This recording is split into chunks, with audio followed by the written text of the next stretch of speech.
घरात कोणी नसताना शाळकरी मुलाने असा काही प्रकार केला की ते पाहून सगळ्यांनाच धक्का बसला आहे।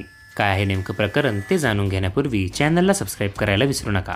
कल्याण पूर्वेतील कोळसेवाडी शिवाजी कॉलनी चिकनीपाडा परिसरात प्रमोद कुमार पात्रा हे पत्नी आणि मुलगा विघ्नेश व मुलीसह राहतात।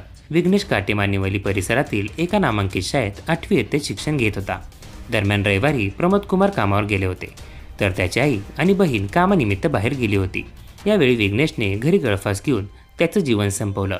घरी परतताच मुलाचा मृतदेह पाहून त्यांना धक्का बसला। घटनेची माहिती मिळताच कोळसेवाडी पोलिसांनी घटनास्थळी धाव घेतली। मुलाचा मृतदेह खाली उतरून पोस्टमॉर्टमसाठी पाठवण्यात आला।